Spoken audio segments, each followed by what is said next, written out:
안녕하세요. DA부터 자동차 산업과 2차 전지를 심도 있게 분석해서 전달해드리는 한주입니다. 자, 오늘도 금양 여러분들 함께 보도록 할 건데, 제가 지난 시간에 사실 이 금양 관련해서 자금 관련해서 사업 보고서를 기준으로 해서 자금 추적과 그리고 어느 정도의 자금이 앞으로 필요한지, 그리고 이 금양이라는 회사가 어떤 사업을 영위를 진행을 하고 있는지, 그리고 어떻게 그 사업을 진행시키기 위해서 노력을 하고 있는지에 대해서 한번 싹 정리를 해드렸습니다.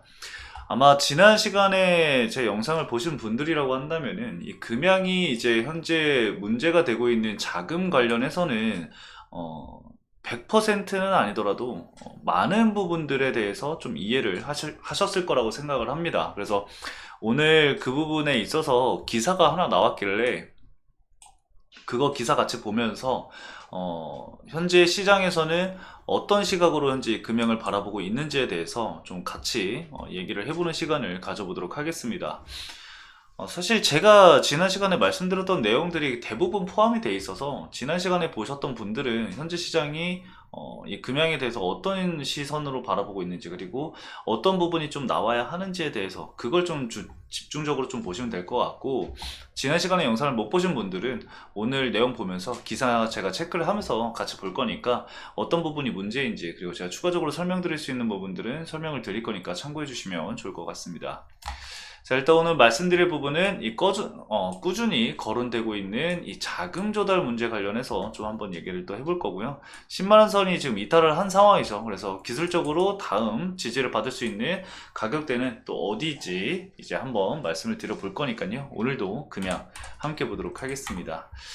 자, 일단 차트 먼저 간단하게 보고 또 말씀을 드리면은 오늘 시장이 좀 과하게 밀리고 있는 상황입니다. 코스피가 1.85% 그리고 코스닥이 1.78% 지금 하락을 하게 되면서 좀 강하게 밀리고 있는 상황이죠. 이 부분에 있어서는 사실 뭐 지수 자체 그리고 글로벌 경제 쪽으로 이제 영향이 있는 거다 보니까 시장이 밀릴 때 이슈 없으면은 사실 같이 밀리는 게 맞기 때문에 오늘 금양의 하락은 그렇게 크게 의미를 두지 않으시는 게 좋을 것 같습니다.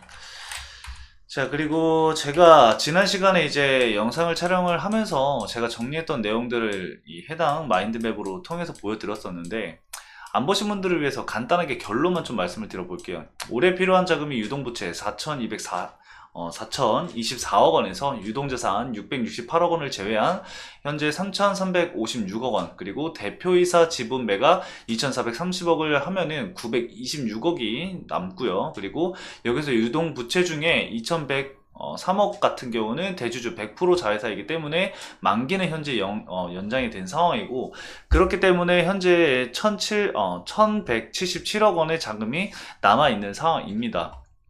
여기에 이제 남은 땅값 그리고 광산, 설비, 대금 등의 잔금을 치르고 나면은 대략 500억 정도 남는 상황이죠. 근데 여기서 이제 추가적으로 이제 지출해야 될 금액이 1조 원이 넘는 상황이기 때문에 자금 문제가 있다라고 말씀을 드린 부분이죠. 그래서 이거 관련해서 기사를 함께 같이 읽어보면서 추가적으로 말씀을 들어보는 시간 가져볼 겁니다.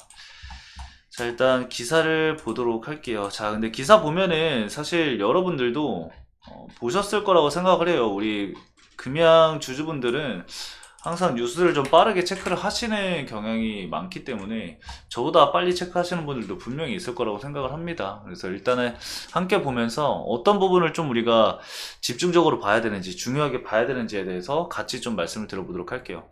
일단 제목이 제가 지난 시간에 얘기했던 거랑 똑같죠? 올 한 해 이 갈림길에 서 있다. 그래서 469 배터리, 금양, 게임 체인저, 양치기 소년 갈림길에 서 있다.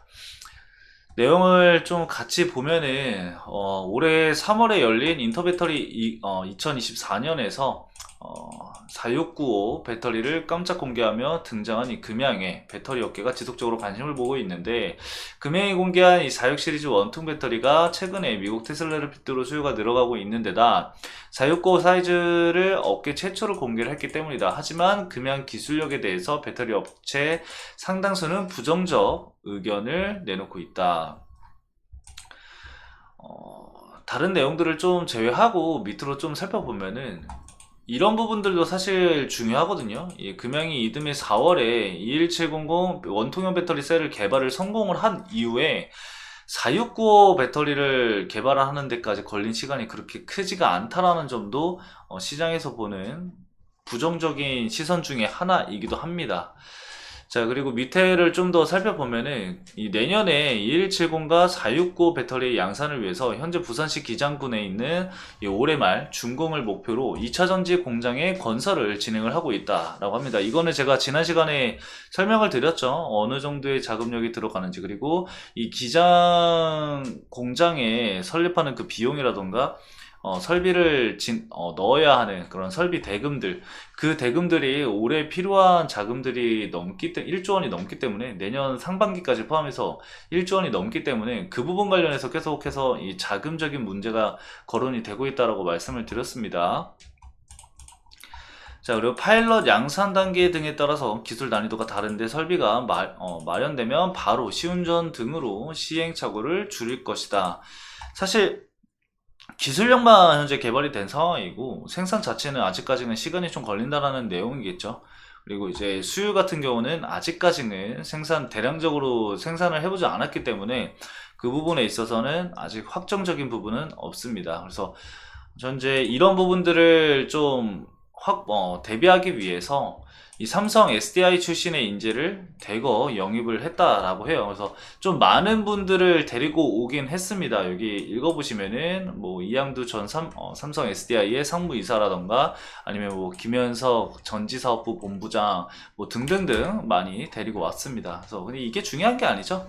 사실 이러한 행보에서도 이 금양에 대한 업계 평가가 차이가 있다라는 부분이 문제가 되고 있는 상황이죠. 믿을 수 있다와 그리고 실체가 없다라는 주장이 많다. 그리고 노하우만 쌓이면 손쉽게 진입 가능한 시장이기 때문에 충분히 가능하다라는 주장이 나오는데, 일단은 우리가 생각을 해야 될 거는 금양 자체는 이 배터리 쪽에서는 뭐로 봐야 된다? 스타트업으로 봐야 됩니다.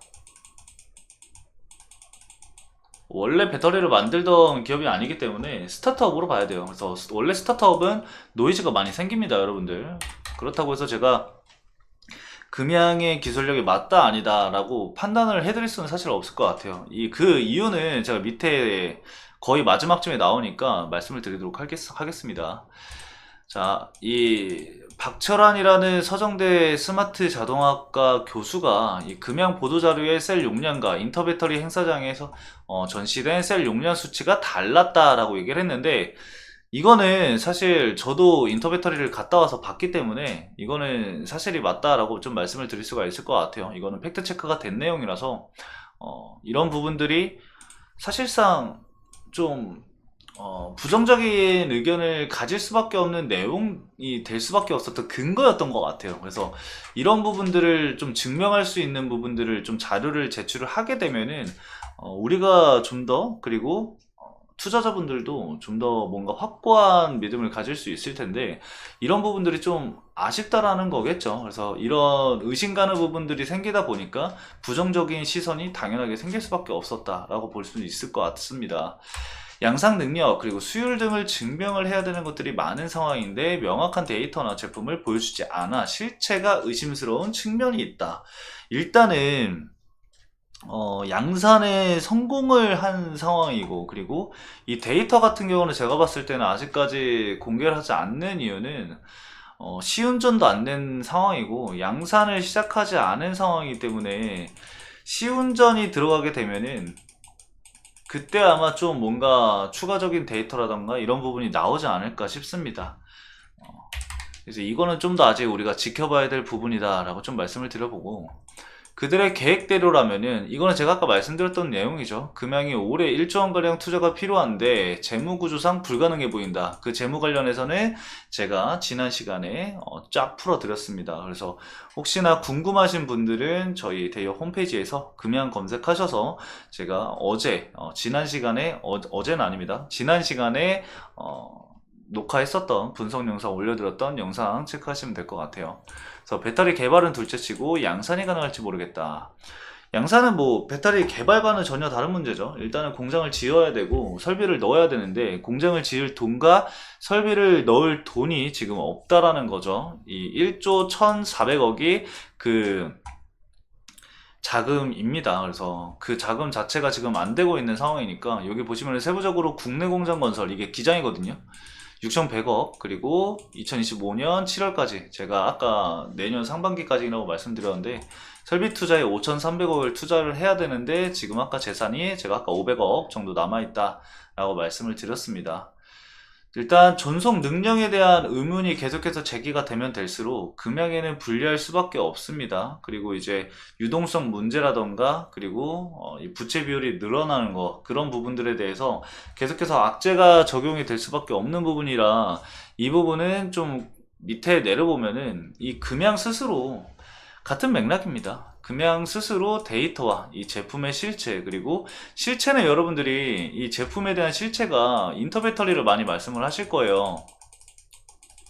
인터배터리 그건 저도 다녀와서 봤습니다. 인터배터리 가서 469 배터리를 봤습니다. 근데 여기서 얘기하는 실체는 그런 부분에 대한 실체가 아니라 기존에 이제 얘기했었던 데이터와 인터배터리에서 공개했었던 이 469 배터리의 데이터, 실질적인 데이터가 달랐잖아요. 그래서 공개했었던 데이터에 맞는 실체를 보여줘라. 이런 얘기를 하고 있는 것 같습니다. 그래서 그런 부분들은 좀 굉장히 중요하다고 생각을 해요. 그리고 명확한 자료를 공개를 해야지 불신을 잠식시킬 수 있다라는 거죠. 그럴 필요도 분명히 존재합니다. 이 금양도 뭐 금양 쪽 내에서의 그 얘기들이 오고 가겠지만 아직까지는 이 불안정한 내용들이 분명히 있다라는 것은 사실이기 때문에 좀 리스크적인 부분은 분명히 있다라고 좀 말씀을 드리고 싶어요. 그래서 만약에 이 금양이 그만한 기술력을 정말 가지고 있는 상황이고 469 관련해서 이 배터리 양산에도 문제가 없다라고 한다면은 즉 자금을 좀 땡겨올 수 있는 부분이 명확하다라고 한다면은 주가는 다시 한번 강한 상승을 보일 경우가 높겠죠. 그래서 자금적인 부분이 가장 중요하다라고 좀 말씀을 드렸습니다. 지난 시간에도 말씀을 드렸고 그리고 리튬 쪽에서 매출이 나온다라고 한다던가 아니면 리튬 강산 관련해서 탱스턴 관련해서도 이슈가 나오면 나올수록 그리고 이 실질적인 매출이 발생을 해야겠죠. 이 매출이 발생을 하게 되면은 자금을 땡겨올 수 있는 유리한 위치를 선점할 수 있는 거기 때문에 그 부분은 우리가 계속해서 지켜봐야 될 부분이다 말씀을 드렸습니다. 그래서 관련해서 이슈는 이렇게 간단하게 좀 체크를 해보면 될 것 같고 추가적으로 지지 구간은 제가 이전에 말씀드렸었던 10만원 선을 이탈을 하게 되면은 84,000원까지는 좀 밀릴 수 있다라고 좀 말씀을 드렸습니다. 네, 현재 이제 그 가격대 내에서 놀고 있는 상황인데 주가가 일단은 큰 틀로 보면은 여러분들 큰 틀로 보면은 기존에 있었던 박스권 상단과 그리고 지지를 받았었던 이 가격 내에서의 이 변동성을 보여주고 있는 상황이기 때문에 만약에 84,000원까지 밀린다고 하더라도 이 구간에서 반등 시에는 우리가 고가까지는 한 12만 5천원, 13만원 이 가격대까지의 이 파동은 또다시 나올 수 있습니다. 다만 뭐 지지 구간을 당연히 지켜준다라는 가정 하에 그걸 또 생각을 해볼 수가 있겠죠. 그래서 이런 부분들, 이런 단기적인 박스권 내에서 나오는 파동을 이용을 하시면은 여러분들도 충분히 그에 따른 수익은 챙겨가실 수 있을 것 같습니다. 다만 어떻게 대응을 하냐에 따라서 좀 다르겠죠. 이미 보유를 하고 계신 분들은 추가 매수를 고려를 해볼 수도 있는 자리이기도 하고 아니면은 뭐 이탈하는 시점에서 투매 물량이 나올 때 그 투매 물량을 뭐 가져간다라던가 그런 전략을 좀 가져갈 수는 있을 거라고 생각을 합니다. 그래서 기술적으로 본다면 그렇지만 우리가 가치적으로 봤을 때는 아직까지는 좀 확인해야 될 내용들이 좀 많이 있다 정도로 좀 정의를 할 수가 있을 것 같습니다. 그래서 오늘 뭐 크게 매도 물량이 나오는 것도 아니고 지수가 지금 2% 이상 빠졌기 때문에 그 영향으로 인한 주가 하락이라고 보시면 될 것 같습니다. 그래서 간단하게 좀 이렇게 말씀을 드리면서 오늘은 마치도록 하겠고요. 외국인 순매수가 3일 연속 현재 순매수가 유입이 되고 있는 상황입니다. 주가가 밀리고 있는 상황에서 매수세가 유입이 된다라고 한다면은 우리가 좀 긍정적으로 바라볼 수 있는 내용인 만큼 이 외국인 자금도 계속해서 제가 체크를 해서 말씀을 드려볼 거니까요. 다음 영상도 기대해 주시면 감사하겠습니다. 자, 오늘도 시청해주신 여러분들 감사합니다.